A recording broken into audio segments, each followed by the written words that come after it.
So guys, today we are going to start with the 9th lecture of our SPM और हम लोग अभी तक यूनिट 1 हम लोगों का कंप्लीट नहीं हुआ है। द ओनली रीज़न इज़ कि मैं कुछ इम्पॉर्टेंट पॉइंट्स बता रहा हूँ जिससे आपका बेस थोड़ा क्लियर हो जाएगा। सो आज मैं आपको एक डायग्राम बताऊंगा। वो डायग्राम काफ़ी इम्पॉर्टेंट है। आगे वाले जो हम लोग टॉपिक्स पढ़ेंगे और आप जो प्रोजेक्ट बनाएंगे वो दोनों के होगा। सो बेटर कि जैसे मैं बताऊंगा वो सेम पैटर्न फॉलो करते जाओ। हम लोग सर्टन कुछ पॉइंट्स जो है ना वो रेफर करेंगे फ्रॉम का जो हम लोग का नोट्स है उसमें से। हम लोग सॉफ्टवेयर इंजीनियरिंग का नोट्स थोड़ा सा रेफर करेंगे यहाँ पे फॉर आर पर्पस, और उसके साथ में हम लोग आगे के जो पॉइंट्स है वो देखते जाएंगे। सबसे पहले हम लोग यहाँ पे फर्स्ट जो देखेंगे वो हम लोग का पॉइंट होगा SDLC। SDLC का हम लोग एक अपना कस्टमाइज डायग्राम बनाएंगे। ओके, अगर आप देखेंगे कहीं पे भी अगर SDLC अगर हम लोग देखते हैं आपको ऐसा कोई डायग्राम मिलता है। ध्यान से देखो गाइस, आपको ऐसा कोई डायग्राम मिलेगा जिसमें we have requirement gathering and requirement analysis. Okay, आपको क्या करना है, ये जो मैं डायग्राम बता रहा हूँ ना उसके साथ में आप नोट करते जाओ। ओके, मैं शॉर्ट में नोटपैड में लिखता हूँ, आप वो सेम डायग्राम जो है ना वो ऐसे सिस्टमेटिक वे में फॉलो करते जाना, ऐसे स्टेप बाय स्टेप बनाते जाओ। Like first we have requirement gathering, then उसके नीचे हम लोग लिखेंगे रिक्वायरमेंट एनालिसिस, देन उसके नीचे आएगा हम लोगों का फिजिबिलिटी स्टडी आएगा।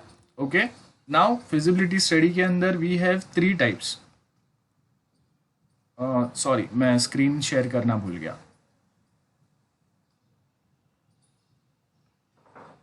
हाँ, देखो यहाँ पे हम लोग basically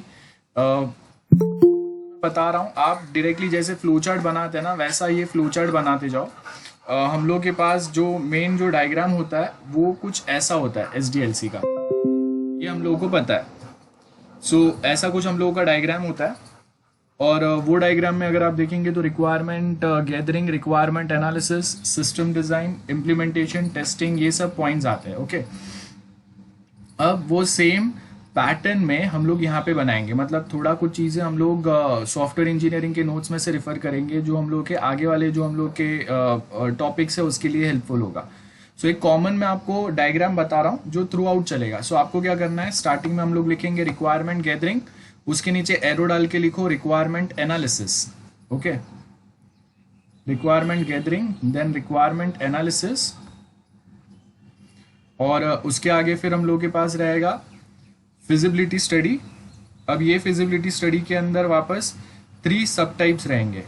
first is operational feasibility, उसके बाद रहेगा टेक्निकल फिजिबिलिटी, उसके बाद रहेगा economical feasibility, then feasibility study हो गया। अब देखो यहाँ पे अगर आप देखेंगे फिजिबिलिटी स्टडी के नीचे फिजिबिलिटी स्टडी के नीचे नेक्स्ट जो हम लोग के पॉइंट आएगा वो सिस्टम डिजाइनिंग। अब सिस्टम डिजाइनिंग के अंदर अगर आप देखेंगे again we have system design के अंदर। ओके, यहाँ पे मैं लिखूंगा सिस्टम डिजाइन। अब सिस्टम डिजाइन के अंदर again we have 3 types of system design. एक आर्किटेक्चरल सिस्टम डिजाइन होगा, देन एक हाई लेवल सिस्टम डिजाइन होगा, और एक डिटेल सिस्टम डिजाइन होगा और detail design.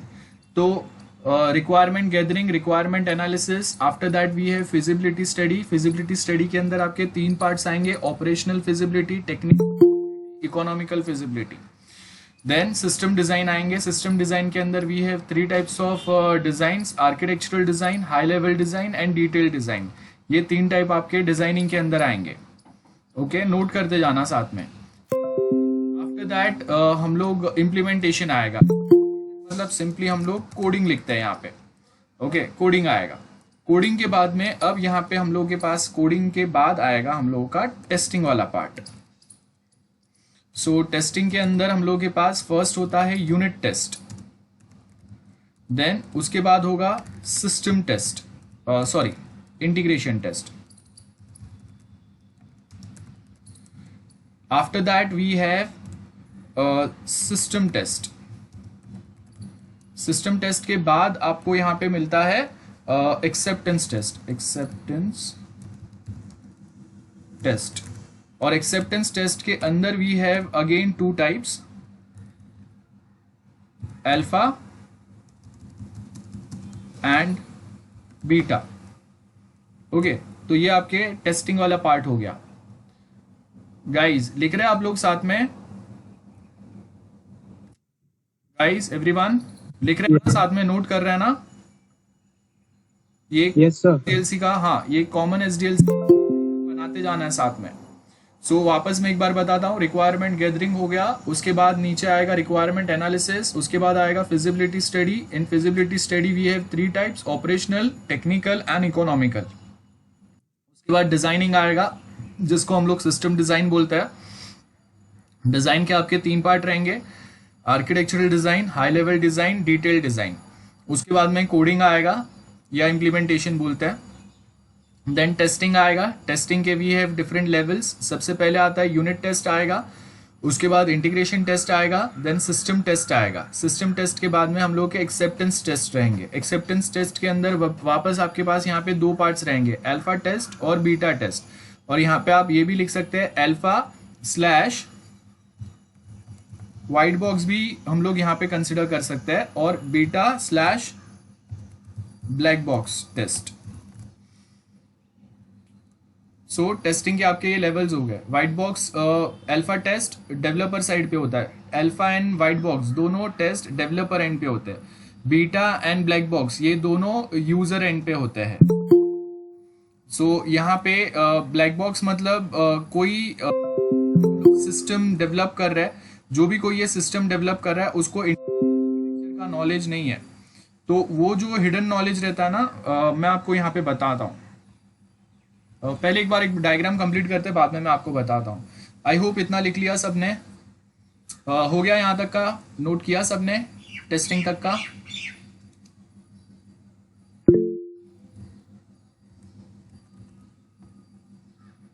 Okay, yes sir. हाँ, अब देखो यहाँ पे हम लोग के पास जो एसडीएलसी का डायग्राम के बाद डिप्लॉयमेंट आता है। डिप्लॉयमेंट का मतलब क्या होगा, क्लाइंट साइड पे आप ये जो सॉफ्टवेयर है इसको डिप्लॉय करेंगे, इंस्टॉल करेंगे, बराबर है। सो यहाँ पे मैं लिखूंगा डिप्लॉयमेंट आएगा।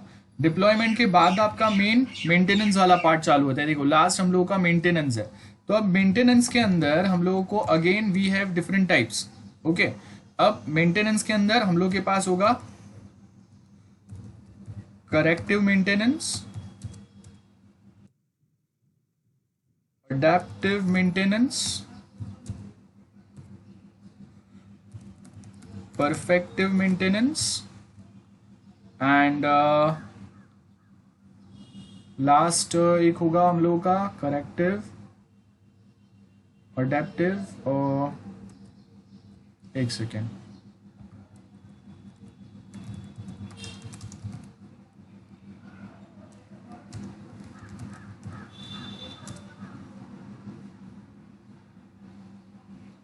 हाँ देखो ये वाला सेम आपको याद रखना है, करेक्टिव, अडेप्टिव, परफेक्टिव और preventive maintenance. Okay, preventive maintenance है द 4th वन। सो ये वे में याद रखना है। करेक्टिव मेंटेनेंस क्या होगा, बग फिक्सिंग होगा। नोट कर लेना, ये मेंटेनेंस के आगे वहां पे लिख दो। करेक्टिव मेंटेनेंस में बग फिक्सिंग होगा। अडेप्टिव मेंटेनेंस में बेसिकली हम लोग माइग्रेट कर रहे हैं अपने सॉफ्टवेयर को एक सिस्टम से दूसरे सिस्टम पे, तो माइग्रेशन का काम चल रहा है वहाँ पे। देन परफेक्टिव मेंटेनेंस में हम लोग एग्जिस्टिंग सॉफ्टवेयर को और बेटर और परफेक्ट, मतलब एग्जिस्टिंग सिस्टम में जहाँ जहाँ पे प्रॉब्लम्स है ना, वो प्रॉब्लम्स को हम लोग बेटर बनाने की ट्राई करेंगे, वो प्रॉब्लम्स को हम लोग रेक्टिफाई करने की ट्राई करेंगे, अपने सिस्टम को और स्केल करेंगे, हम लोग न्यू फीचर्स कुछ ऐड करने की ट्राई करेंगे, जिससे आपका एग्जिस्टिंग जो सिनारियो है वो और बेटर बन सके। एंड प्रिवेंटिव के अंदर हम लोग यहाँ पे प्रिवेंटिव में हम लोग प्रिकॉशंस लेंगे, जैसे हम लोग सीट बेल्ट बांधते हैं कार चलाने के टाइम पे, वो प्रिकॉशनरी मेजरमेंट हो गया कि हम लोगों ने प्रिकॉशंस लिए। मुझे लगता है कि ऐसा कोई अटैक हो सकता है सॉफ्टवेयर पे, ऐसे कोई वे में डेटा लॉस हो सकता है, तो उसको हम लोग प्रिवेंट करेंगे। तो प्रिवेंटिव मेंटेनेंस हो गया, मतलब हम लोगों ने प्रॉब्लम आने के पहले ही हम लोगों ने कोई प्रिकॉशंस लेके रखे, वो प्रिवेंटिव हो गया। परफेक्टिव मतलब कुछ चीज चल रहा है, ठीक है चल रहा है, लेकिन हम लोग उसको और बेटर बनाने की ट्राई करेंगे और परफेक्ट बनाने की ट्राई करेंगे। कहीं पे अगर वो थोड़ा सा मुझे रिस्पॉन्स टाइम अगर उसका स्लो लग रहा है तो मैं रिस्पॉन्स टाइम उसका और एनहांस करने की ट्राई करूंगा। सो ये सारे पॉइंट्स रहेंगे उसमें। सो ये आपका कंप्लीट डायग्राम है। अब यहाँ पे हम लोग वन बाय वन समझ लेते हैं। ओके, आई होप सबने यहाँ तक लिख लिया है। Yes sir.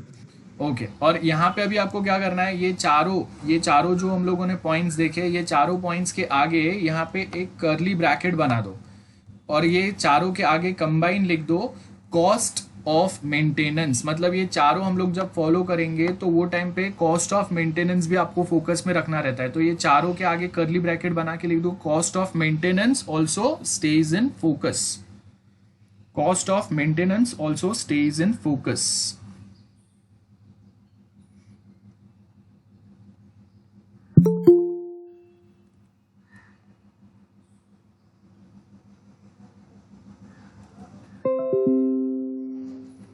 सो अब मैं आपको शॉर्ट में बता देता हूँ कौन से क्या क्या टाइप्स रहता है। सो फर्स्ट हम लोगों ने यहाँ पे फिजिबिलिटी स्टडी, तीनों टाइप ऑलरेडी हम लोगों ने पढ़ लिया। ऑपरेशनल फिजिबिलिटी क्या होता है वो देखा हम लोगों ने। टेक्निकल फिजिबिलिटी में हम लोग हार्डवेयर सॉफ्टवेयर कौन सा हम लोग के पास है और जो सॉफ्टवेयर हम लोग इंप्लीमेंट करेंगे उसके लिए कौन सा रिक्वायर्ड होगा, ये पॉइंट्स पे फोकस करते हैं। इकोनॉमिकल मतलब जितना हम लोग इन्वेस्ट करने के लिए कितना रेडी है, उसका कितना हम लोग को रिटर्न मिल सकता है, ये सब पॉइंट्स पे फोकस करेंगे। अब सिस्टम डिजाइन, डिजाइनिंग के अंदर हम लोग के 3 टाइप्स रहते हैं। आर्किटेक्चरल डिजाइन, आर्किटेक्चरल डिजाइन मतलब एक overall blueprint of your software. Overall पूरा सॉफ्टवेयर कैसा दिखेगा उसका पूरा एक आर्किटेक्चर बनाएंगे, ब्लूप्रिंट बोल सकते हैं इसको हम लोग।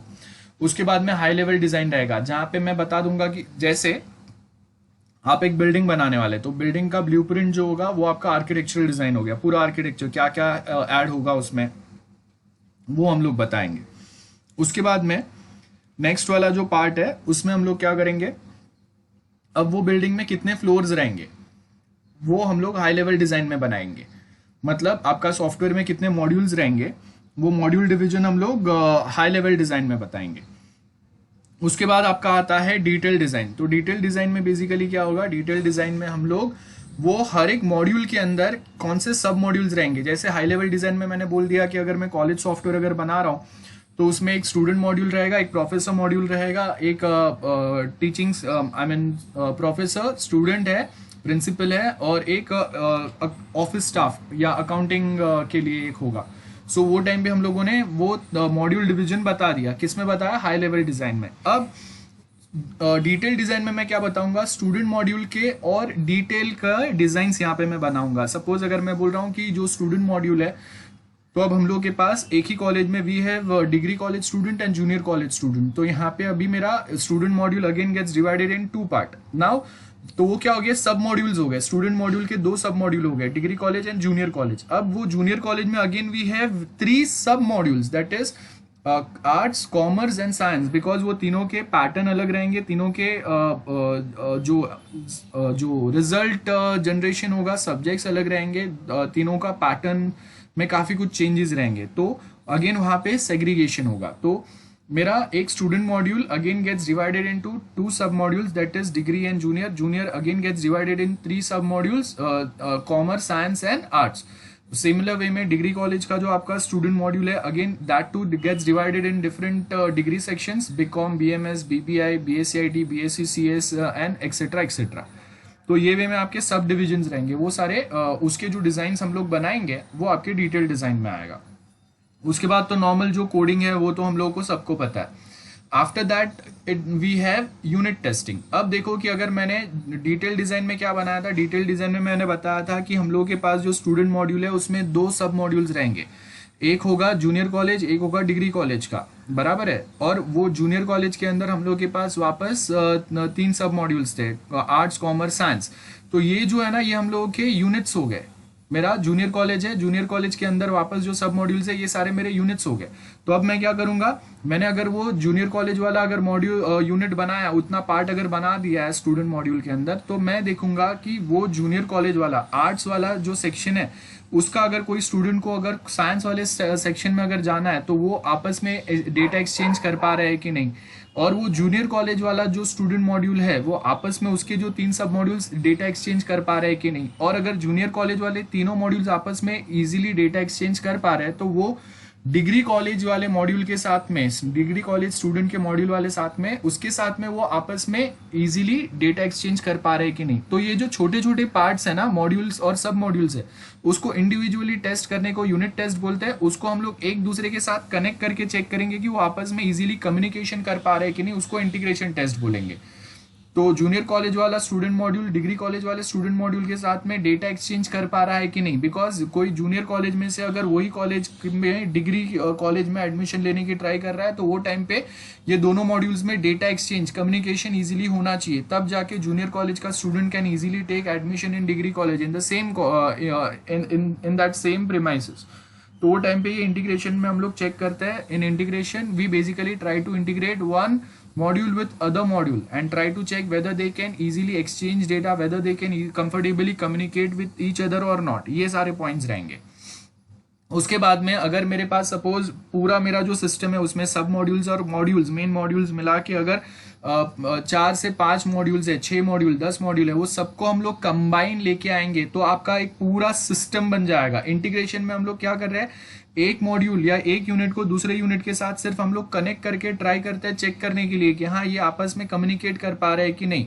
यहाँ पे हम लोगों ने सारे मॉड्यूल्स को एक साथ इंटीग्रेट नहीं किया, एक मॉड्यूल दूसरे मॉड्यूल के साथ, like module 1 can integrate with module 2, then module 1 integrate with module 3, module 1 integrate with module 4 and similar way में बाकी के भी हम लोग इंडिविजुअली दूसरे मॉड्यूल के साथ इंटीग्रेशन करा के चेक करेंगे।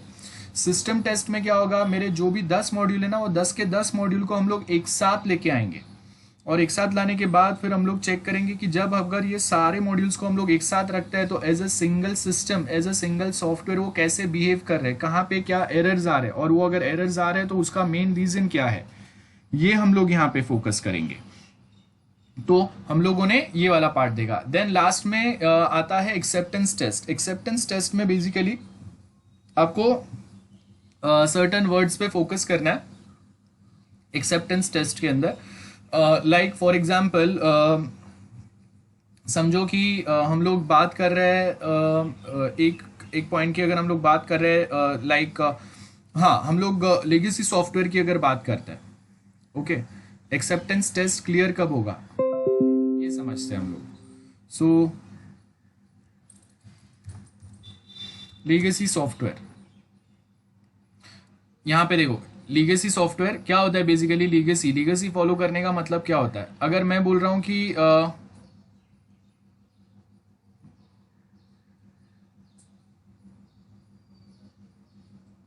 ओके एक एग्जांपल लेते हैं हम लोग सिंपली, लाइक हम लोग के पास विंडोज एक्सपी है, तो विंडोज एक्सपी ने लीगेसी फॉलो, सॉरी विंडोज 7 है, तो विंडोज 7 ने क्या किया, विंडोज 7 ने लीगेसी फॉलो किया विंडोज एक्सपी का, एंड दैट्स वाई हम लोग के पास अगर आप देखेंगे कि विंडोज 7 में बहुत सारे ऐसे कॉमन फीचर्स या शॉर्टकट्स ऐसे रहेंगे ना जो सेम आपको विंडोज एक्सपी में मिलते थे। सेम वे में अगेन हम लोगों ने वो सेम लेगेसी विंडोज एक्सपी का फॉलो किया in Windows 8 as well, and same legacy is followed in Windows 10 as well, and that is the reason कि आप देखो कि आप जब नए विंडोज अगर अपने नए वर्जन्स के साथ आते हैं ना तो हम लोग कंफ्यूज नहीं होते, हम लोग एक्साइटेड होते हैं कि हाँ चलो अभी एग्जिस्टिंग जो मैं ऑपरेटिंग सिस्टम यूज कर रहा हूँ उसमें क्या नए फीचर्स रहेंगे। आपने कभी ऐसा नहीं देखा रहेगा कि विंडोज ने डायरेक्टली विंडोज एक्सपी निकाला और उसके बाद वो डायरेक्टली मैकिंटोश टाइप का कोई ऑपरेटिंग सिस्टम लेके आया जिसको वो विंडोज 7 बोल रहा है। नहीं, वो लेगेसी फॉलो कर रहे हैं, मतलब जैसा विंडोज एक्सपी दिख रहा था वैसा ही कुछ सिमिलर आपको विंडोज 7 भी दिखेगा, बट फिर विद सम एडवांस फीचर्स, और उसमें उसका जो कोई फंक्शनिंग रहेगा, उसके जो कुछ प्रॉब्लम्स आपको यहाँ पे मिले रहेंगे इन विंडोज एक्सपी, जो उनके कुछ बग्स या प्रॉब्लम्स रहेंगे वो रेक्टिफाई करके आपको एक रेक्टिफाइड वर्जन वहाँ पे मिलेगा, राइट। सो ये उसका मतलब वो होता है कि ऐसा नहीं होगा कि डायरेक्टली हम लोग बात कर रहे हैं कि भाई आपका विंडोज एक्सपी था और डायरेक्टली वो फिर मैकिनटोश लेके आ रहा है जिसको विंडोज 8 या विंडोज 10 बोल रहा है, ऐसा पॉसिबल नहीं रहेगा। विंडोज क्या कर रहा है, लीगेसी फॉलो कर रहा है, वो लीगेसी सॉफ्टवेयर रहते हैं। तो वैसे ही सिमिलर वे में जब हम लोग कोई एक कंपनी के लिए अगर सॉफ्टवेयर बनाते हैं ना, तो वो सॉफ्टवेयर डेवलपमेंट के टाइम पे भी आपको यहाँ पे देखना है कि एक्सेप्टेंस टेस्ट क्लियर होता है कि नहीं। मतलब हम लोगों की बहुत सारे क्लाइंट्स रहेंगे, कस्टमर्स रहेंगे या एम्प्लॉयज रहेंगे जो ऐसे ही कोई पुराने सॉफ्टवेयर सालों से यूज कर रहे हैं, तो they are very much comfortable with that software. Suppose कि वो सारे लोग जो है ना विंडोज एक्सपी यूज कर रहे हैं बहुत सालों से, अगर मैं उनको उठा के डायरेक्टली बोलता हूँ कि कल से आपको मैक यूज करना है, तो वो टोटली अलग है कंपेयर टू विंडोज एक्सपी, जहाँ पे उसके सारे शॉर्टकट्स अलग है, the way it behaves, the way it processes, एक फोल्डर क्रिएट करने में भी आपको सीखना पड़ेगा। तो वहाँ पे बहुत सारी चीज़ें अलग है। लेकिन उसकी जगह पे अगर मैं बोलता हूँ कि आप जहाँ विंडोज एक्सपी यूज़ कर रहे थे उसके जगह पे अभी आपको विंडोज 8 यूज़ करना है, तो उनको मुझे ज़्यादा ट्रेनिंग भी नहीं देना पड़ेगा, वो खुद भी ज़्यादा कंफर्टेबल भी रहेंगे और वो इजीली एक्सेप्ट कर लेंगे उसको यूज़ करने का। That is what we mean by acceptance testing, कि whether users are comfortable with your system or not, whether they are well comfortable or whether your software is enough user friendly or not। और उसके अंदर फिर हम लोग ये दो type के टेस्ट रहेंगे। Final version develop user side पे भेजने के पहले जो डेवलपर्स ने उसको टेस्ट किया है ना, जो डेवलपर्स ने बनाया ना, वो डेवलपर्स ही क्या करेंगे यहाँ पे, वो डेवलपर्स ही बेसिकली अपने एंड पे ही उसको चेक करेंगे। इसको हम लोग व्हाइट बॉक्स या अल्फा टेस्ट बोलते हैं। और कोई आपने देखा रहेगा कि हम लोग जो एंड्रॉयड यूज करते हैं उसके बहुत बार बीटा वर्जन आते हैं, तो ओरिजिनल जो उनका वर्जन है, ओरिजिनल जो उनका ऑपरेटिंग सिस्टम एंड्रॉयड का मार्केट में लॉन्च होने के पहले उसका बीटा वर्जन आता है, जहाँ पे अपने जैसे बहुत सारे यूजर्स जो है उसको चेक करते हैं और वेरीफाई करते हैं कि प्रीवियस वर्जन जो उसका था उससे ये कितना बेटर है, और प्रीवियस वर्जन में जो कुछ बग्स थे या कहीं पे सिस्टम अगर लैग कर रहा था वो सारे प्रॉब्लम्स यहाँ पे क्लियर हुए हैं कि नहीं, ये हम लोग देखते हैं। बराबर है यहाँ पे। देन उसके बाद तो डिप्लॉयमेंट आता है। डिप्लॉयमेंट मतलब इंस्टॉलेशन, इंस्टॉल करो ऑन क्लाइंट साइड, है ना, तो क्लाइंट यूज करना चालू करेंगे, इसको डिप्लॉयमेंट बोलते हैं। और मेंटेनेंस में हम लोग के 4 टाइप के मेंटेनेंस है। करेक्टिव मेंटेनेंस, नाम पे से पता चल रहा है एरर या बग्स है, इसको करेक्ट करो, है ना, करेक्टिव मेंटेनेंस। देन हम लोगों ने यहाँ पे देखा था, अभी हम लोगों ने एक फोटो देखा था इसका, देखो करेक्टिव मेंटेनेंस है। देन अडेप्टिव मेंटेनेंस है। अडेप्टिव मेंटेनेंस में हम लोग क्या देखेंगे, वो न्यू एनवायरनमेंट को कितना इजीली अडॉप्ट कर पाता है। अगर मैं माइग्रेट कर रहा हूँ मेरे सिस्टम को from Windows operating system to Linux operating system, तो वो टाइम पे वो कितना इजीली माइग्रेट हो पा रहा है। अगर मैं उसको पहले इंडिया में यूज करने वाला था, अब मैं कोई दूसरे लोकेशन पे उसको लेके जा रहा हूँ, तो वहां पे वो कितना इजीली पोर्ट हो पाता है। देन परफेक्टिव मेंटेनेंस में एग्जिस्टिंग आपके बहुत सारी चीजें चली रहे, लेकिन उसको हम लोग और परफेक्ट बनाने का ट्राई करेंगे और उसका परफॉर्मेंस एनहांस करने का ट्राई करेंगे हम लोग, उसको एनहांसमेंट बोलेंगे। पहले वो चल रहा था लेकिन थोड़ा उसका रिस्पॉन्स टाइम सपोज 5 सेकेंड का था, अब वो रिस्पॉन्स टाइम को मैं 5 सेकेंड से कम करके 2 सेकेंड पे लेके आया, वो एनहांसमेंट हो गया। प्लस उसके साथ में स्टार्टिंग में सपोज उसमें क्लाउड टेक्नोलॉजी नहीं ऐड किया था, तो मैंने स्केल करके अभी उसमें क्लाउड फैसिलिटी भी डाल दिया, वीडियो कॉलिंग फैसिलिटी भी डाल दिया, तो वो क्या हो गया, परफेक्टिव। मतलब जो चीजें मार्केट में आपके कॉम्पिटिटर के पास थे वो आपके सॉफ्टवेयर में अगर मिसिंग थे, तो आपने वो अपने सॉफ्टवेयर को स्केल किया जिससे आपका सॉफ्टवेयर और बेटर और परफेक्ट बन गया। Then preventive maintenance. प्रिवेंटिव मतलब प्रिकॉशनरी मेजर्स लेंगे कि भाई यहाँ से हम लोग का सिस्टम में बैकडोर हो सकता है, यहाँ से कोई सिस्टम में मेरा डेटाबेस को हैक कर सकता है, यहाँ से कोई सिस्टम यूजर्स के लॉगिन पासवर्ड चोरी कर सकता है, यहाँ से कोई फेलियर आ सकता है, वो हम लोग प्रिकॉशंस लेंगे, उसको हम लोग सॉल्व करते जाएंगे जब जब भी हम लोगों को ऐसा कुछ पता चलेगा, वो आपका प्रिवेंटिव मेंटेनेंस होता है। और ये सब करने में आपको साथ में ये भी देखना है कि आपका कॉस्ट ऑफ मेंटेनेंस कितना जाता है, बिकॉज नॉर्मली अगर हम लोग देखेंगे ऐसा कुछ होता है, आप जब परफेक्टिव मेंटेनेंस करने की ट्राई करते हैं ना, एग्जिस्टिंग जो चल रहा है और उसको और बेटर बनाने में आपके सबसे ज्यादा पैसे जाते हैं, सबसे ज्यादा आपका इन्वेस्टमेंट होता है। देन अडेप्टिव के अंदर आपके 25% कॉस्ट जाएगा, करेक्टिव में थोड़ा सा जाएगा, थोड़ा सा प्रिवेंटिव में जाएगा। मतलब सॉफ्टवेयर को परफेक्ट बनाने में सबसे ज्यादा खर्चा होता है आपका, ये हम लोग यहाँ पे बात कर रहे हैं। और याद रखो, आप एक सॉफ्टवेयर बनाने के बाद में सबसे ज्यादा जो आपका इन्वेस्टमेंट होता है ना, वो सबसे ज्यादा इन्वेस्टमेंट भी आपका इसी में होता है, मेंटेनेंस में। एक सॉफ्टवेयर तो आपका 10 लाख में बन जाएगा, लेकिन वो 10 लाख का सॉफ्टवेयर को मेंटेन करने के लिए ही सबसे ज्यादा आपको इन्वेस्ट करना पड़ेगा अपने सॉफ्टवेयर के अंदर। Okay, so I hope this is very much clear to everyone.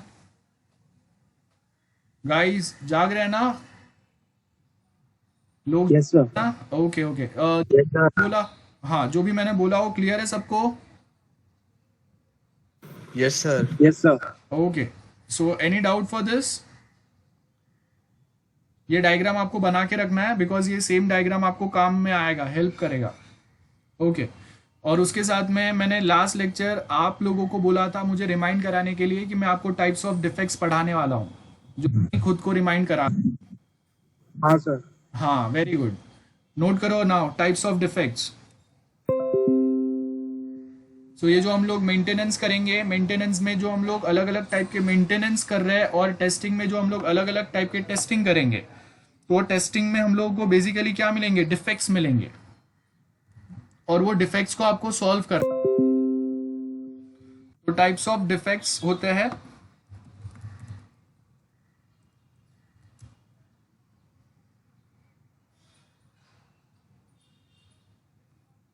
Note करना टाइप्स ऑफ डिफेक्ट्स, नोट करते जाना types of defects. So first we have critical, और साथ में लिखते जाना। मैं आपको बताऊंगा, दो दो लाइन, दो दो तीन तीन लाइन छोड़ देना बीच में, जो जहां पे आप अपने वर्ड्स में फिर उसका मतलब लिखेंगे, जो मैं अभी एक्सप्लेन करूंगा आपको। ओके, सो मैं आपको जो एक्सप्लेन कर रहा हूँ वो बाद में अभी आप उसके अंदर लिख दो। फर्स्ट लिख दो क्रिटिकल डिफेक्ट, उसके बाद होगा मेजर डिफेक्ट, उसके बाद होगा moderate defect, cosmetic defect, then last होगा minor defect. Okay, 5 types of defects आते हैं, थोड़ा थोड़ा जगह छोड़ के लिखना। Critical, major, moderate, cosmetic and minor.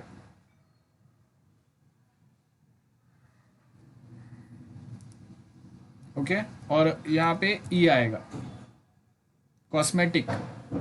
Okay, समझते हैं। क्रिटिकल एग्जाम्पल मैं समझाता हूँ, ध्यान से सुनो और अपने वर्ड्स में फिर लिख देना। सो यहाँ पे आपको सपोज मैं बोल रहा हूँ कि हम लोग का कोई एक सॉफ्टवेयर हम लोगों ने बनाया है। अब वो जो सॉफ्टवेयर हम लोगों ने बनाया ना, उसके अंदर we have one entry point to that software. Like suppose मैं वहाँ पे लॉगिन के थ्रू ही एक्सेस कर सकता हूँ। मतलब एक बहुत इंपॉर्टेंट मॉड्यूल है, most important module of software failed and no alternative for that. So कोई बहुत इंपॉर्टेंट मॉड्यूल आपका सॉफ्टवेयर का फेल हो गया है और हम लोग के पास उसका कोई ऑल्टरनेटिव नहीं है। फॉर एग्जांपल मेरा सॉफ्टवेयर में लॉगिन करने के लिए, मतलब एक्सेस करने के लिए मुझे उसको कंपलसरी लॉगिन करना पड़ेगा, और जो लॉगिन मॉड्यूल है वो चलना बंद हो गया। तो लॉगिन मॉड्यूल सबसे इंपॉर्टेंट मॉड्यूल है, बिना लॉगिन किए मैं सिस्टम में एंटर नहीं हो सकता। तो इसका मतलब क्या हो गया? आपका सिस्टम जो है वो बेसिकली आपका सिस्टम का एक्सेस ही आपके पास से ब्लॉक हो गया है। क्यों? बिकॉज वो सबसे इंपॉर्टेंट जो मॉड्यूल था आपके सिस्टम का वो ब्लॉक हो गया। ये फर्स्ट टाइप है। ओके, यहां तक डाउट है किसी को? देन मेजर होगा, मेजर के अंदर आपको लिखना है, नेक्स्ट लिखो मेजर। मेजर में होगा most important module of your software failed but we do have alternative. Most important module of our software failed but we do have alternative. Most important module of our software failed but we do have alternative. Okay, आप explain करो क्या होगा इसका मतलब? बहुत important module fail हो गया है, लाइक हम लोगों का जो लॉगिन मॉड्यूल है वो फेल हो गया है, बराबर है। लेकिन अभी भी मैं सपोज मोबाइल से लॉगिन कर सकता हूँ, मोबाइल नंबर से, या फिर मेरे पास फिंगरप्रिंट के थ्रू लॉगिन अवेलेबल है, या फिर मेरे पास फेस रिकग्निशन वाला पार्ट अवेलेबल है। तो यूजर नेम पासवर्ड डाल के मैं लॉगिन नहीं कर पा रहा हूँ, वो फेल हो गया। लेकिन अभी भी मेरे पास उसका ऑल्टरनेटिव अवेलेबल है, और वो ऑल्टरनेटिव क्या है? Login with the help of face recognition और सम अदर वे। सो वो ऑल्टरनेटिव अवेलेबल है। सो नोट करो, most important module of your software failed but we do have alternative, वो आपका मेजर टाइप का डिफेक्ट रहेगा. Then we have moderate type of defect. Moderate defect में क्या होगा कि most important module of your software is failed.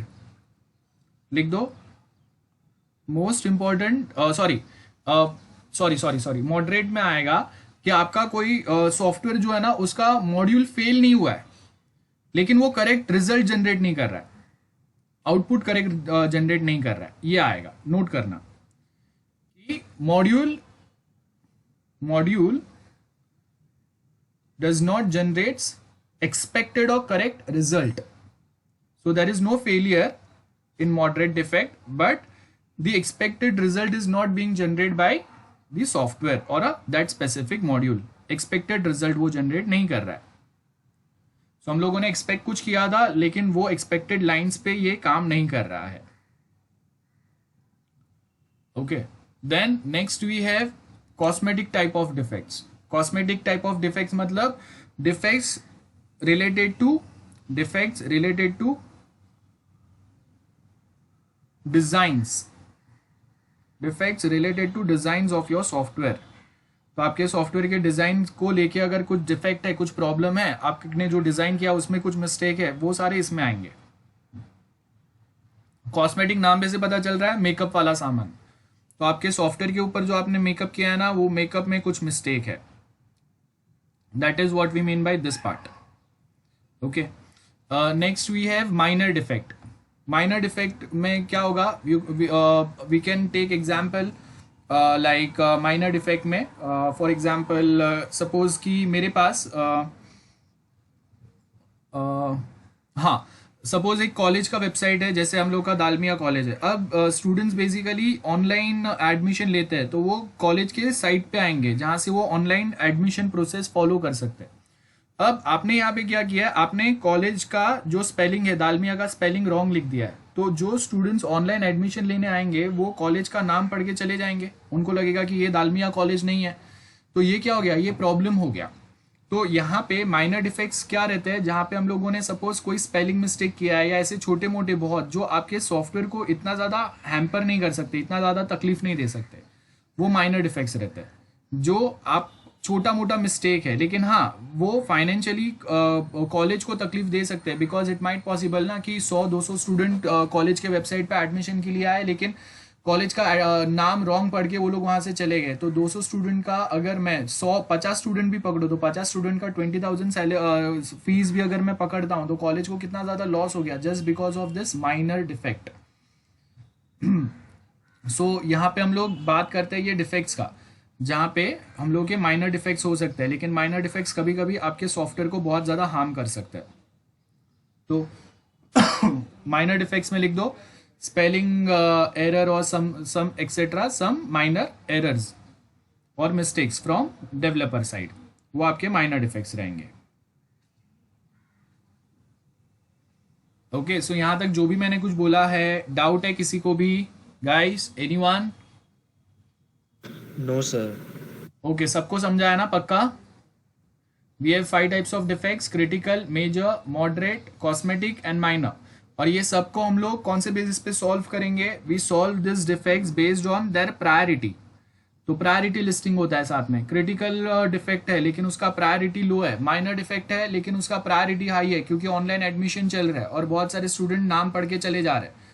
तो college को सबसे पहले वो स्टूडेंट्स का एडमिशन कंफर्म चाहिए. तो माइनर डिफेक्ट है लेकिन प्रायोरिटी हाईएस्ट है उसका. 1 to 10 स्केल पे अगर प्रायोरिटी मेजर करेंगे तो माइनर टाइप के डिफेक्ट का प्रायोरिटी हाईएस्ट है और क्रिटिकल टाइप के सपोज डिफेक्ट का प्रायोरिटी अभी लोएस्ट है. तो हम लोग इसको बाद में सॉल्व करेंगे, इसको पहले सॉल्व करेंगे. तो टाइप्स ऑफ डिफेक्ट्स होते हैं और उसके साथ में प्रायोरिटी लिस्टिंग होता है.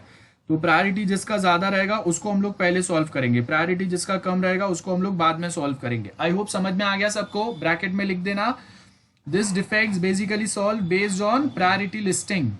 This defects solve based on priority listing. This defect solved based on priority listing. ये सेम चीजें आपको एक बार सॉफ्टवेयर इंजीनियरिंग का नोट्स में से पढ़ लेना है, जो जो पॉइंट्स अभी मैंने बताया. ओके, अब हम लोग एसपीएम पे आते हैं। चलो, I will give you 5 minutes break. बहुत कुछ मैंने आपको एक्सप्लेन किया है, एक बार उसको रिवाइज कर लो, फिर वापस मैं कंटिन्यू करता हूँ। सो लास्ट टाइम जो हम लोगों का लेक्चर हुआ था उसमें ये वाले पॉइंट्स हम लोगों ने देखे थे, जिसके अंदर हम लोगों ने देखा था कि लाइक अच्छा प्रैक्टिस क्या होता है जब हम लोग अगर सॉफ्टवेयर की बात करते हैं। एक्सट्रीम प्रोग्रामिंग के अंदर, एक्सट्रीम प्रोग्रामिंग याद है हम लोगों ने देखा था कि एक सेम कोड को हम लोग और बेटर बनाने का ट्राई करते हैं। जैसे हम लोग, जिसको हम लोग we can say perfective maintenance is well, जहाँ पे हम लोग एक्सट्रीम प्रोग्रामिंग अप्लाई करते हैं, एक सेम कोड पे कंटिन्यूअसली वर्क करते रहते हैं। तो यहाँ पे हम लोग रिव्यू करते हैं। रिव्यू का मतलब पैर प्रोग्रामिंग होगा, दो लोग साथ में बैठ के काम करेंगे, एक कोड करते जाएगा, दूसरा उसको रिव्यू करते जाएगा कि प्रॉपर हो रहा है नहीं हो रहा है, और उससे अगर एक प्रोग्रामर ने मिस्टेक भी किया तो दूसरा उसको वही सेम टाइम पे रेक्टिफाई कर देगा। साथ में टेस्टिंग चलते रहेंगे, जो अलग अलग हम लोगों ने 4 लेवल के टेस्टिंग बताए, वो इंक्रीमेंटल डेवलपमेंट होते रहेगा। मतलब टाइम टू टाइम हम लोग उसमें और चीज़ें ऐड करते जाएंगे। होगा उतना चीज़ों को सिंपल रखो, जो आपके टास्क है उसको ज़्यादा कॉम्प्लेक्स मत बनाओ। एक अच्छा डिज़ाइन हम लोग फॉलो करेंगे, सो दैट डिज़ाइन जितना सिंपल रहेगा उसके हिसाब से आपका डेली जो काम है वो भी आपको ईजिली समझ में आ जाएगा। एक ब्लूप्रिंट होना बहुत ज़रूरी है, जिससे हम लोग को पता चलेगा कि जब हम लोग 2-4 मॉड्यूल डेवलप करके हो गए तो हम लोग वो ब्लूप्रिंट को के हिसाब से प्रॉपर बना रहे कि नहीं। तो ये सारे आपके पॉइंट्स है। इंटीग्रेशन टेस्टिंग, अब देखो वो डायग्राम अगर आप प्रॉपरली समझेंगे ना तो ये सारे पॉइंट्स आपको बहुत ईजिली समझ में आने लगेंगे। लिमिटेशंस क्या होता है एक्सट्रीम प्रोग्रामिंग के, हाई क्वालिटी डेवलपर्स जो है उसके ऊपर ही आपको डिपेंड करना पड़ता है। आप फ्रेशर्स को डायरेक्टली यहाँ पे नहीं ले सकते, बिकॉज आप कुछ चीज़ें स्क्रैच से नहीं बना रहे, एग्जिस्टिंग चीज़ों को आप और बेटर बनाने का ट्राई कर रहे हैं। तो आपके पास वो नॉलेज होना चाहिए। अगर आपके पास वो नॉलेज नहीं है तो हम लोग फिर ये टाइप के एक्सट्रीम प्रोग्रामिंग में वर्क नहीं कर सकते। और ये उसके कुछ डेफिनेशन दी है, ये आप देख लेना अभी। स्क्रम क्या है ये मैंने ऑलरेडी लास्ट टाइम हम लोगों ने डायग्राम डिस्कस किया था, किसके क्या रूल्स है वो हम लोगों ने देख लिया था, ये आपको पढ़ लेना है। सो यहाँ पे अभी ये सारी चीज़ें मैं रिवाइज नहीं कर रहा हूँ। ये बर्न चार्ट जो था स्प्रिंट का, ये भी हम लोगों ने देखा था कि जैसे जैसे टाइम निकलते जाएगा ये बर्न चार्ट जो है वो डाउन आते जाएगा। तो आपको ये बर्न चार्ट लास्ट पॉइंट तक पहुंचे उसके पहले काम खत्म करना होता है।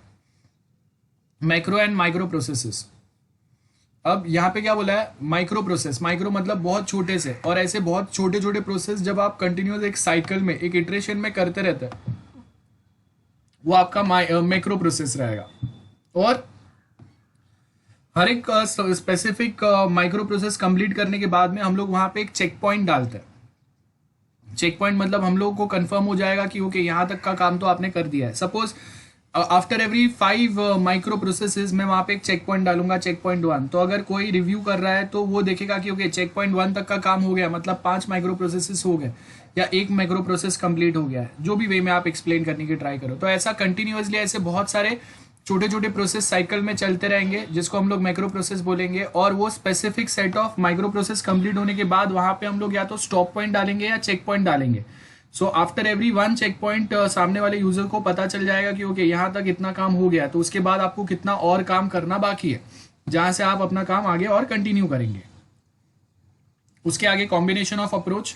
अब यहाँ पे आपको क्या बोला है, आप बहुत बार अगर सॉफ्टवेयर बना रहे हैं तो इट माइट पॉसिबल कि हम लोग एक ही टाइम में पूरा सॉफ्टवेयर बनाने की ट्राई करते हैं, जैसे वाटरफॉल मॉडल फॉलो करके। तो यहाँ पे क्या बोला है, इंस्टॉलेशन एक ही बार में हम लोग कर रहे हैं सॉफ्टवेयर का। ओके, ये साइड पे इंस्टॉलेशन है और यहाँ पे आपको क्या बताया हुआ है, यहाँ पे कंस्ट्रक्शन बताया। तो हम लोग क्या बोल रहे हैं कि ओके मैं अगर एक ही बार में बनाता हूँ सॉफ्टवेयर और एक ही बार में इंस्टॉल करता हूँ, ये पॉसिबल है क्या? यस। सो कॉम्बिनेशन अप्रोच ऐसे हो सकते हैं जहाँ पे एक ही बार में हम लोग पूरा सॉफ्टवेयर बनाएंगे और एक ही बार में इंस्टॉल करेंगे। अगर सॉफ्टवेयर थोड़ा बड़ा है तो सपोज इट माइट पॉसिबल कि एक ही बार में हम लोग उसको बना रहे हैं, लेकिन थोड़ा थोड़ा पार्ट उसका इंस्टॉल करते जा रहे हैं और साथ में यूजर्स जो कस्टमर्स जो उनको हम लोग ट्रेनिंग देते जा रहे हैं। इंक्रीमेंटल अप्रोच में ये काम फॉलो होगा। और वन शॉट के साथ में अगर मैं इवोल्यूशनरी डालता हूं तो एक बार में अगर मैं डेवलप करता हूं लेकिन एक बार में इंस्टॉल नहीं हो पाएगा, क्योंकि हम लोगों को बार बार उसमें अलग अलग डिवाइसेस पे उसको कैसे वर्क करता है वो देखना पड़ेगा और उसके हिसाब से हम लोग यहाँ पे रिएक्ट करेंगे। ओके, देन इंक्रीमेंटल अप्रोच के साथ वन शॉट जा सकता है। वन शॉट आई होप हम लोगों को पता है वन शॉट क्या होता है। वन शॉट मतलब एक ही बार में आप पूरा सॉफ्टवेयर बनाने की ट्राई करते हो, वो वन शॉट होगा। इंक्रीमेंटल मतलब थोड़ा थोड़ा हम लोग बनाने की ट्राई कर रहे हैं। उसमें हर एक बार थोड़ा थोड़ा कुछ ऐड करते जाएंगे। तो यहाँ पे ये कॉम्बिनेशन देखना है। तो वन शॉट और incremental installation, any construction approach is possible with one shot और incremental approach. So most of जो हम लोग इंस्टॉलेशन फॉलो करते हैं उसमें आपको वन शॉट या इंक्रीमेंटल का कॉम्बिनेशन मिलेगा। और इवोल्यूशनरी बहुत कम टाइम हम लोग देखते हैं, इवोल्यूशनरी अप्रोच जो होता है, बिकॉज वहां पे हम लोग इवॉल्व करने का बात कर रहे हैं ना। इवॉल्व करने का बात मतलब क्या हो गया कि हम लोग एग्जिस्टिंग अप्रोच में और इवोल्यूशन लाते हैं, मतलब कुछ नयापन लेके आने की ट्राई करते हैं। और वो नयापन कब आएगा, जब आप कोई बहुत ही एडवांस टेक्नोलॉजी के साथ डील कर रहे हो, वो टाइम पे आएगा ये। सो ये आपके कॉम्बिनेशन ऑफ अप्रोचेस है जो हम लोग डेवलपमेंट के लिए या जो हम लोग का काम रहता है दूसरा, उसके लिए भी ये सेम अप्रोचेस फॉलो कर सकते हैं।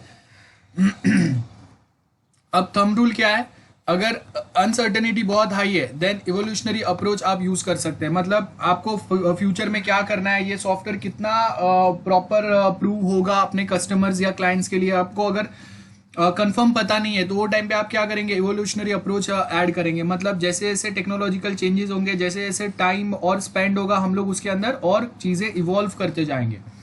अगर कॉम्प्लेक्सिटी हाई है लेकिन अनसर्टेनिटी नहीं है, अनसर्टेनिटी मतलब आपको सॉफ्टवेयर कॉम्प्लेक्स से पता है लेकिन एग्जैक्टली क्या बनाना है ये पता है, देन हम लोग इंक्रीमेंटल अप्रोच बनाएंगे। मतलब छोटा छोटा पार्ट वो सॉफ्टवेयर का बनाते जाओ तो आपका काम ईजी होते जाएगा। अनसर्टेनिटी और कॉम्प्लेक्सिटी दोनों है, मतलब कंफर्म पता नहीं है कि ये आप जो बना रहे हो वो सक्सेसफुल होगा, क्लाइंट उसको क्लाइंट का पर्पज फुलफिल हो पाएगा कि नहीं, और उसके साथ में वो सॉफ्टवेयर कॉम्प्लेक्स भी बहुत ज्यादा है। तो वो टाइम पे हम लोग क्या करेंगे, वन शॉट अप्रोच फॉलो करेंगे। आपका टाइम बहुत, शेड्यूल बहुत टाइट है कि इतने ही टाइम में इतना बनना ही चाहिए, अगर वैसा है तो वो टाइम पे हम लोग इवोल्यूशनरी या इंक्रीमेंटल जो भी वो प्रोजेक्ट के हिसाब से बेस्ट सूटेबल रहेगा वो हम लोग फॉलो करते हैं। यहाँ पे हम लोग का चैप्टर 4 कंप्लीट हो गया। सो चैप्टर 4 मतलब कहां तक कंप्लीट हुआ वो समझते हैं। चैप्टर 4 मतलब देखो, चैप्टर 4 मतलब ये वाला आपका चैप्टर 4 है। ओके, सॉफ्टवेयर अप्रोप्रिएट प्रोजेक्ट्स जो अभी हम लोगों ने देखा ना, selecting most appropriate process model, और ये मतलब यूनिट 2 का चैप्टर 1 कंप्लीट हो गया अभी हम लोगों का। अब सॉफ्टवेयर एफर्ट एस्टिमेशन जो अभी हम लोगों ने देखा था, पेज नंबर 72 था आई थिंक, चैप्टर 5। तो chapter 5 is part of unit 3 software effort estimation. So आपका यूनिट 2 का सेकेंड चैप्टर पे है हम लोग, यूनिट 2 का सेकेंड चैप्टर। यूनिट 1 हो गया, यूनिट 2 का सेकेंड चैप्टर पे, और ये यूनिट 2 का सेकेंड चैप्टर ये उसका लास्ट है। ये कंप्लीट होने के बाद हम लोगों का यूनिट 2 भी कंप्लीट हो जाएगा।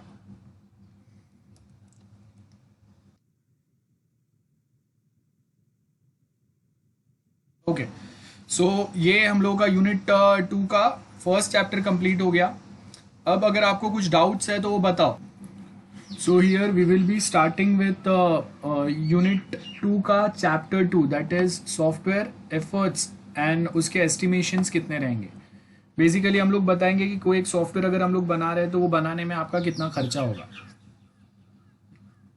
अब प्रॉब्लम क्या होता है यहाँ पे, आप जैसे टीवाई का प्रोजेक्ट बना रहे हैं तो आप ये प्रोजेक्ट फर्स्ट टाइम बना रहे हैं, तो फर्स्ट टाइम बनाने के टाइम पे हम लोगों को आइडिया ही नहीं रहता है कि हम लोगों को कितना टाइम लगेगा, कितने लोग लगेंगे, कितना डिफिकल्ट हो सकता है ये, कितना दिन हम लोगों को मेहनत करना पड़ेगा, एरर्स अगर कोई आ गए तो सॉल्व करने में कितना डिफिकल्टी होगा, इसका आइडिया ही नहीं रहता है हम लोगों को। तो इसके लिए हम लोग बोलते हैं कि ये जो आपके सॉफ्टवेयर में आपके कितने एफर्ट्स लगने वाले हैं और उसके बेस के ऊपर आपको एक एस्टिमेशन देना पड़ेगा कि चलो अगर मेरा 2 महीना जाने वाला है तो 2 महीने का अगर मैं अपना पेमेंट भी पकड़ता हूँ सपोज 30,000 तो 60,000 तो मिनिमम होना चाहिए, और बाकी का मेरा जो इलेक्ट्रिसिटी ये वो उसका अगर खर्चा पकड़े तो उसके हिसाब से आपको एस्टिमेट्स निकालने आना चाहिए। फॉर एग्जाम्पल अगर मैं बोलता हूँ कि हम लोग के पास सपोज एक सॉफ्टवेयर है, अब मैं यहाँ पे एस्टिमेट कौन से बेस पे निकाल रहा हूँ, मल्टीपल वेज में निकाल सकते हैं हम लोग। एक इसमें मैं बता रहा हूँ कि सपोज अगर मुझे पता है कि आपको 1000 लाइन कोड करना है एक सॉफ्टवेयर में, और हम लोग के पास 2 डेवलपर्स है जो एक दिन में 100 लाइन कोड कर सकते हैं, तो मतलब 10 दिन लगेंगे, 5 दिन लगेंगे 2 डेवलपर्स को 1000 लाइन कोड करने के लिए। लेकिन इसके साथ में आपको ये भी देखना है कि हम लोगों को वापस उसके साथ में 1-2 डिजाइनर्स लगेंगे, रिक्वायरमेंट गैदरिंग वाले पर्सन लगेंगे, एक आध 2 टेस्टिंग वाले बंदे लगेंगे, देन क्लाइंट साइड पे जाके जो वो इंस्टॉल करेंगे उसके लिए कोई तो 1-2 पर्सन लगेंगे। तो अगर मैं सिर्फ अगर डेवलपमेंट का टाइम पूछता हूँ तो डेवलपमेंट का मेरा टाइम जाएगा 5 दिन का, 6 दिन, एक वीक पकड़ते हैं हम लोग, 7 दिन पकड़ते हैं। 2 डेवलपर्स 1 वीक काम करेंगे तो हम लोगों के 1000 लाइन कोड हो जाएंगे। लेकिन उसके साथ में फिर आपको और कितना टाइम लगेगा? 2 डेवलपर्स मेरे अगर पर डे अगर उनका 1000 सैलरी है तो 2 डेवलपर्स अगर 6 डेज वर्क करते हैं तो मतलब वो दोनों का 6 डेज का कितना हो गया? 6,000 मतलब 12,000 वो हो गया। अब मेरे बाकी के एम्प्लॉयज़ का भी 1000 पर डे सैलरी है। तो अभी अगर मैं 2 डिज़ाइनर्स को 2 दिन रखता हूँ तो मतलब 4000 उनका हो गया। तो मतलब 12 + 4 16,000 हो गया। एक रिक्वायरमेंट गैदरिंग के लिए मैंने पर्सन भेजा था, वो 2 दिन उसने लगाया, तो 16 + 2000 18,000 हो गया। देन टेस्टिंग के लिए हम लोगों ने 2 लोग को रखा था तो जो 2 दिन टेस्ट कर रहे थे उसको, तो 18 + मोर 4,000 22,000 हो गया। उसके साथ में आपने जो लैपटॉप, कंप्यूटर या जो भी दूसरे मेरे सॉफ्टवेयर एप्लीकेशन जो लाइसेंस वर्जन थे, इलेक्ट्रिसिटी गया मेरा, ये सब, और कोई अगर मैं ऑफिस यूज़ करता हूँ तो उसका जो रेंट है, ये सब अगर हम लोग निकालेंगे तो कितना टाइम लग रहा है। और उसके साथ में ये तो पैसे की बात होगी कि सपोज मैं बोल रहा हूँ कि 50,000 आपका अप्रॉक्स खर्चा हो रहा है, जिसमें से आप सबका सैलरी देने के बाद में आपको भी कुछ प्रॉफिट होना चाहिए ना उसमें, तो 50-60,000 हम लोग वो उसका खर्चा पकड़ते हैं। और उसके साथ में अगर हम लोगों ने बोला है कि 1 हफ्ता आपको लगेगा डेवलपमेंट में, लेकिन बाई चांस अगर नसीब खराब है और सपोज आपको कोई एक बहुत बड़ा एरर मिल गया जो सॉल्व ही नहीं हो रहा है, आपका काम आगे बढ़ ही नहीं रहा है, तो ऐसे अगर ऐसा कुछ प्रॉब्लम हो गया तो वो टाइम पे आपको बफर टाइम रखना पड़ेगा। तो अगर मैं बोलता हूँ कि 6 डेज में, एग्जैक्ट 6 डेज में अगर मेरा काम हो सकता है तो उसके साथ में 2 दिन का बफर टाइम लगेंगे। तो मतलब 6 + 2 कितने हो गए? 8 डेज हो गए। अब आपके डेवलपर्स जो है वो 8 डेज कंटिन्यूस काम तो नहीं करेंगे, हफ्ते में 1 दिन उनका छुट्टी तो होगा। तो मतलब आपके डेवलपर्स को 1 दिन हफ्ते का छुट्टी और 8 डेज मतलब 9 डेज आपका डेवलपमेंट का लगेगा सिर्फ, और बाकी का 2 दिन डिजाइनिंग का, 2 दिन रिक्वायरमेंट गैदरिंग का, 2 दिन जो टेस्टिंग है उसका, तो वो 6 दिन, और ये 9 डेज, 9 + 6 15 डेज आपका प्रोजेक्ट होता है। 15 डेज जाएगा और उसके साथ में आपका 60,000 उसका एस्टिमेशन होगा। तो ये अप्रॉक्स मैंने आपको एक एग्जांपल बताया। वैसे ही हम लोग अलग अलग सॉफ्टवेयर के लिए अलग अलग वेज फॉलो करते हैं। जैसे हम लोग के पास 2 टाइप के एस्टिमेशंस होता है, एक होता है टॉप डाउन और एक होता है बॉटम अप। टॉप डाउन और बॉटम अप डिफरेंस क्या होता है? बॉटम अप मतलब स्क्रैच से आप सब कुछ बनाने वाले हो, आपके पास रेडी में कुछ भी अवेलेबल नहीं है जहाँ जो आप रीयूज कर पाओ अपने सॉफ्टवेयर में, तो बॉटम अप अप्रोच हो गया। टॉप डाउन अप्रोच मतलब ऑलरेडी बहुत कुछ बना हुआ है और उसमें मैं कुछ चीज़ें और ऐड करने की ट्राई करूँगा। सो मैं बहुत सारी चीज़ें रीयूज़ कर सकता हूँ, मेरे पास वो फैसिलिटी अवेलेबल है, तो मैं दूसरे प्रोजेक्ट के सर्टन वो सेम मॉड्यूल्स रीयूज़ करके उसको अपने वे में मॉडिफाई करके रीयूज़ कर सकता हूँ। तो यहाँ पे मेरे एस्टिमेशंस में क्या होगा? टॉप डाउन अप्रोच अगर मैं फॉलो कर रहा हूँ तो मेरा डेवलपमेंट टाइम बच जाएगा, टेस्टिंग टाइम मेरा ज़्यादा जाएगा सिर्फ। तो जो डिज़ाइनिंग है, रिक्वायरमेंट गैदरिंग का जो मेरा एक्स्ट्रा टाइम लग रहा था वो टॉप डाउन में कम हो सकता है, क्योंकि मेरे पास एग्जिस्टिंग ऐसे कोई प्रोजेक्ट मैंने बनाए हुए हैं या उसके सर्टन कोडिंग या मॉड्यूल्स मेरे पास अवेलेबल है। देन पैरामीट्रिक मॉडल होता है और एस्टिमेशन एनालॉजी होता है, जहाँ पे जैसे मैंने आपको बताया कि कितने नंबर ऑफ लाइन्स कोड करने हैं। अब नंबर ऑफ लाइन्स कोड करने का मैंने बता दिया, लेकिन अगर कोडिंग वो बहुत ज़्यादा कॉम्प्लेक्स है तो उसके हिसाब से अगेन आपका क्या होगा, जो टाइम है वो चेंज हो जाएगा।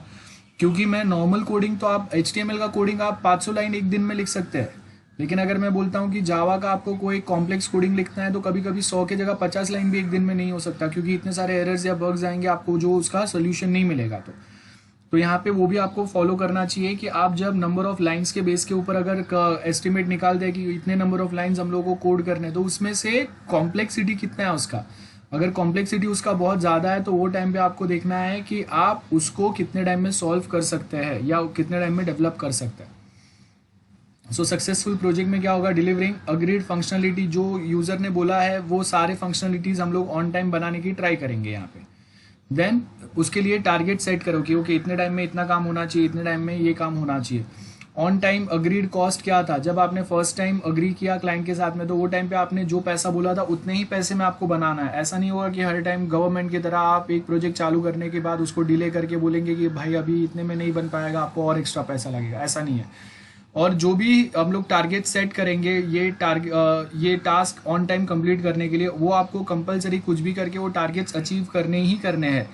अगर आप खुद से नहीं कर सकते तो आप बैकअप टीम रखो। बैकअप टीम मतलब आपके पास अलग से बफर ड्यूरेशन रहेगा, 2 दिन एक्स्ट्रा आपने जो रखे हैं जब आपने एस्टिमेट काउंट किए तब के, और उसके साथ में एक्सपीरियंस डेवलपर्स जो अगर आपसे कोई प्रॉब्लम सॉल्व नहीं होता है तो वो आपको हेल्प करेंगे। एंड उसके आगे रिक्वायर्ड क्वालिटी। क्वालिटी हम लोग कौन से बेस पे निकालते हैं? Time between failure and time to recover. Last lecture मैंने सिखाया था टाइम बिटवीन फेलियर और टाइम टू रिकवर वो क्या है, उसके हिसाब से हम लोग यहाँ पे देखते हैं कि हाँ आपको क्या काम करना चाहिए।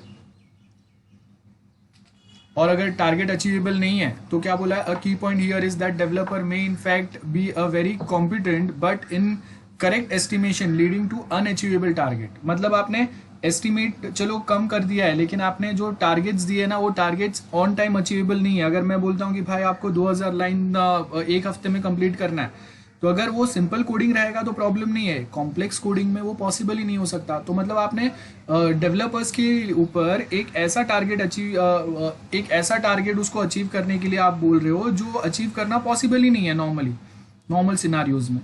तो वो टाइम पे क्या होगा? अगेन वो लोग कर ही नहीं पाएंगे। तो पहले से अगर उनको पता है कि भाई इतने टाइम में इतना बड़ा डेवलपमेंट हो ही नहीं सकता है, तो वो क्या करेंगे? They will give up. Getting?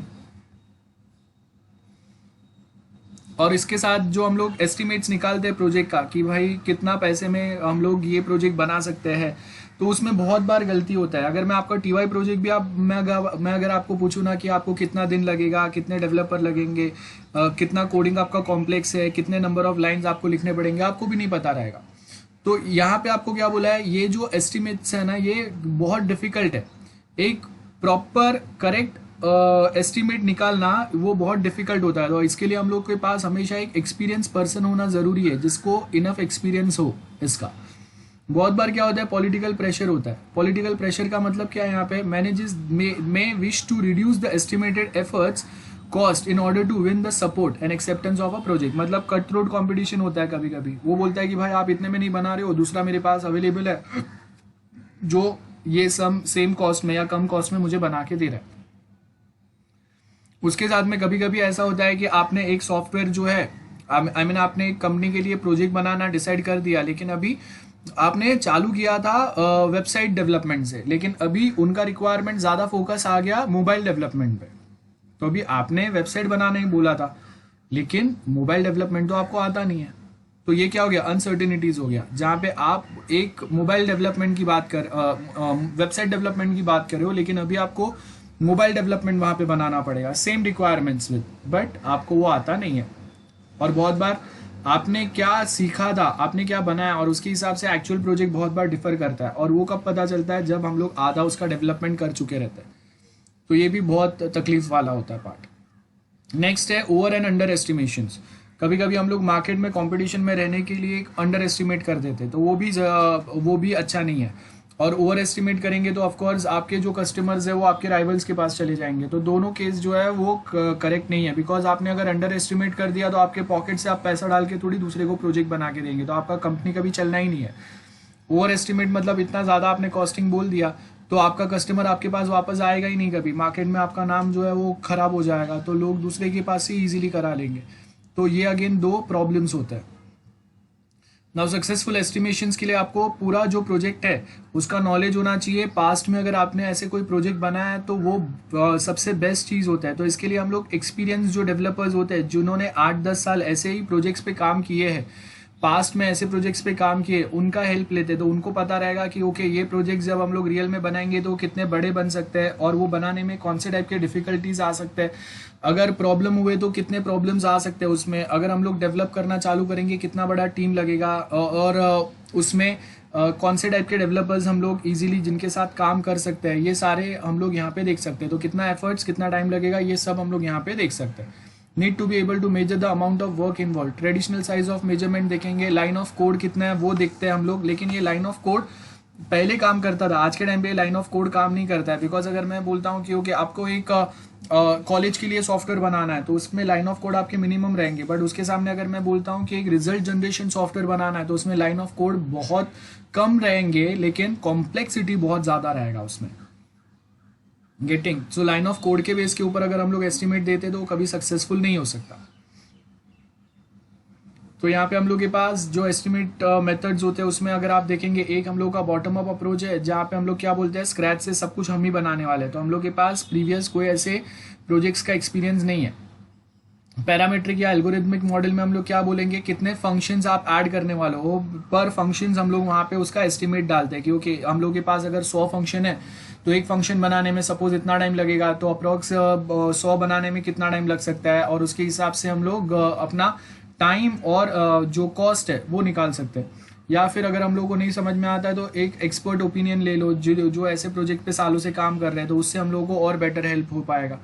Case based हम लोग देख सकते हैं, कंपेयर कर सकते हैं कि ऐसा कोई प्रोजेक्ट अगर मेरे कॉम्पिटिटर ने या मेरे राइवल ने बनाया था तो उसने कितना टाइम उसको लगा था और उसने कितना पैसा चार्ज किया था अपने क्लाइंट को। तो ये कंपेयर करके भी हम लोग कर सकते हैं। और पार्किंसंस प्राइस टू विन, ये एक पैटर्न है जहाँ पे हम लोग क्या करते हैं, मार्केट में हम लोग के कस्टमर वापस हम लोग के पास ही रहे, इसके लिए कुछ ना कुछ हम लोग उनको एक्स्ट्रा बेनिफिट्स देते हैं। सपोज अगर मैंने कॉस्टिंग कहीं पे थोड़ा सा अगर ज़्यादा कर दिया है तो मैं बोलूँगा कि 1 साल हम लोग फ्री में आपका सॉफ्टवेयर मेंटेन करके देंगे। So that is price to win some kind of, मतलब इन शॉर्ट हम लोग कहीं ना कहीं उसको कोई बेनिफिट देंगे। Now parameters to be estimated, कौन से पैरामीटर्स पे देखेंगे, ऑफ कोर्स साइज, आपका साइज कितना लगेगा वो, फंडामेंटली आपका प्रोजेक्ट कितना बड़ा है वो आएगा in short. Then estimated size हम लोग देखेंगे जिसमें आपके वो साइज का प्रोजेक्ट बनाने में आपके कितने एफर्ट जाएंगे, क्या ड्यूरेशन लगेगा वो, और कितने लोग आपको वो कितने टाइम के लिए आप वहाँ पे अपने सॉफ्टवेयर में इन्वॉल्व करके रखेंगे। तो effort is measured in person month, कि अगर एक पर्सन अगर 1 महीना काम कर रहा है तो टिपिकली वो आप 1 महीने तक उसका सैलरी आप दे रहे हो, तो उसका सैलरी कितना है और ऐसे कितने लोग काम कर रहे हैं। तो सपोज अगर मैं बोल रहा हूँ कि 300 पर्सन अगर काम करेंगे यहाँ पे, तो अगर 30 डेज एक पर्सन अगर काम करता है तो उनका एक दिन का सैलरी कितना हुआ, जैसे अभी मैंने आपको कैलकुलेट करके बताया, तो उसके हिसाब से। और अगर वो आर्ली बेस पे वर्क करते हैं तो 1 आवर का आप कितना उनको पे कर रहे हो, और वो 1 आवर में कितना डेवलपमेंट आपको करके दे रहे हैं, तो ऐसे कितने दिन कितना घंटा वो काम करेंगे तो कितना टाइम लगेगा, ये देखते हैं हम लोग। देन सेम वे अगर यहाँ पे देखेंगे हम लोग number of workers and time. So बहुत बार ऐसा होता है कि आपके पास स्टार्टिंग में टाइम बहुत ज़्यादा है, बराबर है, लेकिन आपने नंबर ऑफ वर्कर्स वो टाइम पे ज़्यादा रखा है, और धीरे धीरे जैसे जैसे टाइम कम होते गया वैसे सॉरी नंबर ऑफ वर्कर्स, देखो यहाँ पे नंबर ऑफ वर्कर्स आपने बहुत कम लगाया स्टार्टिंग में जब टाइम ज़्यादा है, ओके, और जैसे जैसे आपका टाइम कम होते गया ना, आप नंबर ऑफ वर्कर्स बढ़ाते जा रहे हो। तो इसका ड्रॉबैक क्या हो गया कि स्टार्टिंग में आपने नंबर ऑफ वर्कर्स बहुत कम रखे, आपने पैसा बचाने का सोचा, लेकिन जब टाइम कम होते गया और आपका प्रोजेक्ट कंप्लीट नहीं हुआ तो आपने बहुत सारे लोग वहाँ पे ऐड कर दिए, तो आपने जो भी कुछ बचा है वो तो कुछ यहाँ पे मतलब ही नहीं रहा ना, क्योंकि आपने नंबर ऑफ वर्कर्स लास्ट में बढ़ा दिए। सेम वे यहाँ पे आप देखेंगे अगर, तो हम लोगों ने क्या किया है, टाइम हम लोग के पास सबसे ज़्यादा है, तो उसके हिसाब से हम लोगों ने स्टार्टिंग में ही नंबर ऑफ वर्कर्स लिमिटेड रखे, और धीरे धीरे जैसे जैसे हम लोग को वो प्रोजेक्ट पे ज़्यादा क्लैरिटी मिल रहा है, हम लोग नंबर ऑफ वर्कर्स यहाँ पे बढ़ाते जा रहे हैं, और एक पॉइंट के बाद में हम लोग वो नंबर ऑफ वर्कर्स जो है वो कांस्टेंट रखते हैं। क्यों? Because for some complex type of systems. तो यहाँ पे वही बता रहे, adding man power to late projects, जो अभी ऑन टाइम कंप्लीट होने के चांसेस कम है, तो आप क्या कर रहे हो कि आप उसको और लोग ऐड करके, बहुत बार क्या हो जाता है कि 10 लोगों का दिमाग चलता है ना, तो जो चीज़ सिंपल वे में होने वाला था वो भी अभी नहीं हो रहा है, तो 10 लोगों का दिमाग 10 अलग वे में चल रहा है, सारे 10 एक्सपर्ट आपने जमा कर दिए, हर कोई अपना ज्ञान बांट रहा है वहाँ पे। तो कभी कभी ऐसा भी होता है कि नंबर ऑफ वर्कर्स बढ़ाने से आपका जो प्रोजेक्ट लेट हो रहा था वो और भी लेट हो गया, तो ये भी हो सकता है। तो इसके लिए आपको एग्जैक्टली पता होना चाहिए स्टार्ट से आप कितने नंबर ऑफ वर्कर्स रखेंगे वहाँ पे। और यहाँ पे अगर आप देखेंगे कि हम लोग क्या करते हैं, जो अपना प्रोजेक्ट का साइज है वो मेनली यहाँ पे अगर बहुत सिंपल भाषा में अगर हम लोग बोले, बहुत सबसे सिंपल वे में, तो हम लोग देखेंगे सोर्स लाइन ऑफ कोड कितने हैं या कितने फंक्शन पॉइंट है, इसके हिसाब से हम लोग एक अप्रोक्सीमेट निकालने की ट्राई करते हैं। और उसके साथ में हम लोग देखेंगे कि कॉम्प्लेक्सिटी मेजर करना बहुत ज़रूरी है, कि नंबर ऑफ लाइंस आपके 1000 ही है लेकिन कॉम्प्लेक्सिटी बहुत ज़्यादा है, तो वो इतना कॉम्प्लेक्स कोड करने के जितना टाइम में मैं 1000 कॉम्प्लेक्स लाइन कोड करूँगा उतने लाइन में मेरे 10,000 नॉर्मल प्रोजेक्ट के लाइंस कोड हो सकते हैं। तो यहाँ पे अगेन ये डिफरेंस हो गया कि आपने 1000 लाइन के हिसाब से एस्टिमेट दिए, लेकिन उसमें कॉम्प्लेक्सिटी बहुत हाई है, जिसकी वजह से आप जितना नॉर्मली 10,000 लाइन जितने टाइम में कोड कर सकते थे उतना आपको 1000 कॉम्प्लेक्स लाइन कोड करने में टाइम गया, तो वो भी आपको देखना चाहिए। तो आज के टाइम पे हम लोग ये देखते हैं कि कितने फंक्शन पॉइंट्स या कितने फंक्शंस आप प्रोजेक्ट में ऐड कर रहे हैं, और उसके हिसाब से एक अप्रॉक्स हम लोग एस्टिमेट निकाल के रखते हैं। तो ये ज़्यादा आज के टाइम पे लोगों को हेल्प करता है। तो आपको भी अगर पता नहीं है आप जो टीवाई प्रोजेक्ट बना रहे हैं उसमें आपके कितने एफर्ट्स जाएंगे, कितना एस्टिमेट हो सकता है, तो वो टाइम पे आप डायरेक्टली फाइंड आउट करो कि आपके कितने मॉड्यूल्स है, वो हर एक मॉड्यूल में आपके कितने फंक्शंस ऐड होने वाले हैं, और उसके हिसाब से आप एक अप्रॉक्स एस्टिमेट निकाल सकते हैं कि आपका प्रोजेक्ट में कितना एफर्ट्स लग सकता है। अब बहुत बार क्या होता है कि हम लोग जब लाइन ऑफ कोड कितने आप ऐड करने वाले हैं उसके बेस के ऊपर अगर हम लोग एस्टिमेट देते हैं ना, तो बाद में क्या होता है, स्टार्ट ऑफ प्रोजेक्ट में आपको ये एग्जैक्टली पता नहीं रहता है कि आपको 1000 10,000 लाइन लगेंगे, ये कोई कैलकुलेट नहीं कर सकता। अगर मैं आपको बोलता हूँ जावा में या कोई एक लैंग्वेज में आपको कोई एक प्रोग्राम लिखना है, क्वेश्चन दिया है, तो आप वो एक छोटा सा प्रैक्टिकल का भी आप मुझे लाइन ऑफ कोड गिन के नहीं बता सकते जब तक आप उसको कोड करना चालू नहीं करेंगे। तो यहाँ पे तो एक बहुत बड़ा प्रोजेक्ट डेवलप करने की बात हो रही है, तो वहाँ पे तो हम लोग कैसे कैलकुलेट करके बता सकते हैं कितने लाइन ऑफ कोड, तो वो तो कभी एग्जैक्ट आ ही नहीं सकता। सो सिर्फ कोड मेजर करना और उससे एस्टिमेट देना ये टोटली रॉन्ग कंसेप्ट है। हाँ, आप कोई चालू प्रोजेक्ट के लिए दे रहे हैं जो आपने 3-4 प्रोजेक्ट ऑलरेडी बनाया है जिसका कोडिंग आपके पास ऑलरेडी अवेलेबल है, और उसके लिए आप अगर ये वे में कैलकुलेट करके अगर किसी को बता रहे हैं तो ठीक है, क्योंकि आप बहुत सारा कोडिंग ऑलरेडी प्रीवियस प्रोजेक्ट का रीयूज करने वाले हैं, बराबर है। और यहाँ पे क्या होता है, लाइन ऑफ कोड के लिए आप डिपेंड करते हैं प्रोग्रामर के ऊपर, तो अगर कभी कभी प्रोग्रामर जो है उसका जो मेन कैपेसिटी है या उसका जो मेन डेवलपमेंट कैपेसिटी है वो अगर कम हो गया, वो कहीं पे अटक गया बिकॉज ऑफ एनी बग्स और एनी XYZ रीजंस, तो उसका अगर मेन डेवलपर का रिजल्ट अगर डाउन गया तो आपका प्रोजेक्ट का रिजल्ट भी डाउन जाएगा, है ना। और यहाँ पे हम लोग कोड का कॉम्प्लेक्सिटी कंसिडर नहीं कर रहे जब सिर्फ लाइन ऑफ कोड के बेस के ऊपर हम लोग कोई एक प्रोजेक्ट का एस्टिमेट निकाल के देते हैं। और top down bottom up approach तो मैंने बताया ही है। बॉटम अप अप्रोच मतलब ऐसा कोई पास में आपने कोई प्रोजेक्ट बनाया नहीं है, आपको ये ऐसे कोई प्रोजेक्ट का एक्सपीरियंस नहीं है, स्क्रैच से आपको सारा मेहनत खुद से करना है। टॉप डाउन में क्या है, ओवरऑल एस्टिमेट आप बता सकते हो क्योंकि आपके पास ऐसे बहुत सारे प्रोजेक्ट आपने ऑलरेडी बनाया, उसका प्रीवियस कोडिंग भी आपके पास अवेलेबल है। तो टॉप डाउन अप्रोच सिंपल पड़ता है, बॉटम अप में एस्टिमेट देना ज़्यादा डिफिकल्ट हो जाता है। So bottom up estimate project को हम लोग छोटे छोटे पार्ट में डिवाइड कर देंगे, या कंपोनेंट्स बोलेंगे हम लोग, या उसके यूनिट्स बोलेंगे, और वो यूनिट्स कितने लगेंगे और वो एक एक यूनिट आपको कितने टाइम में आप बना पाएंगे और कितने लोग लगेंगे, उसके हिसाब से एक एस्टिमेट हम लोग दे सकते हैं। तो देखो टॉप डाउन अप्रोच में आपको क्या बोला है, ओवरऑल प्रोजेक्ट, जिसमें अभी आपके पास ऑलरेडी एक प्रोजेक्ट ऐसे आपने पास में वर्क किए हुए ऐसे प्रोजेक्ट्स पे, तो 30% आपका जो टाइम है ना वो जाएगा आपका डिजाइनिंग में, बहुत छोटा सा टाइम आपका जाएगा कोडिंग में, और मैक्सिमम टाइम आपका जो जाएगा ना जहाँ पे आपने प्रीवियस प्रोजेक्ट का जो कोड रीयूज किया है उसमें सबसे ज़्यादा टेस्टिंग में टाइम जाएगा। तो देखो यहाँ पे टेस्टिंग में 40% टाइम आपका जा रहा है। तो अगर आपके पास 100 दिन है तो उसमें से अच्छा सा डिज़ाइन बनाओ ना, क्लाइंट को अच्छा लगना चाहिए, वैसा अच्छा डिज़ाइन बनाया। तो डिज़ाइनिंग में हम लोगों ने थोड़ा टाइम लिया क्योंकि डेवलपमेंट में हम लोग ज़्यादा टाइम नहीं ले रहे, बराबर है। देन थोड़ा सा टाइम हम लोगों ने कोडिंग में लिया, प्रीवियस जो कोड हम लोगों ने कॉपी पेस्ट किया है उसको हम लोग कैसे मॉडिफाई करके रीयूज करेंगे इजीली, वो उसके ऊपर लिया। और फाइनली जो कोड आपने रीयूज किया है प्रीवियस प्रोजेक्ट में से, वो कोड रीयूज करने के बाद में वो कैसा बिहेव कर रहा है वो हम लोग टेस्टिंग से देख सकते हैं। सो हम लोग के पास ये सेम एस्टिमेट निकालने के लिए we have different algorithms. So we have like algorithm, parametric algorithm, या एक दूसरा हम लोग यहाँ पे देखते हैं मतलब पैरामीटर्स या एल्गोरिदम ये हम लोग बोलते हैं यहाँ पे। तो एक हम लोग के पास कोकोमो मॉडल है। कोकोमो मॉडल मतलब कितने लाइन ऑफ कोड आप अपने प्रोजेक्ट में ऐड करने वाले हो उसके हिसाब से जो एस्टिमेट देते हैं उसको कोकोमो मॉडल बोलते हैं। एंड दूसरा कौन सा होता है, फंक्शन पॉइंट्स, जिसमें नंबर ऑफ फंक्शंस आपके प्रोजेक्ट में कितने हैं उसके बेस के ऊपर एस्टिमेट्स देते हैं। तो कोकोमो मॉडल के साथ प्रॉब्लम क्या है देख लिया हम लोगों ने, नंबर ऑफ लाइंस के बेस के ऊपर हम लोग एस्टिमेट तो देते हैं, लेकिन वो नंबर ऑफ लाइंस जो है वो कभी अगर कॉम्प्लेक्स निकले तो आपका जो एस्टिमेट है वो टोटली रॉन्ग जाएगा।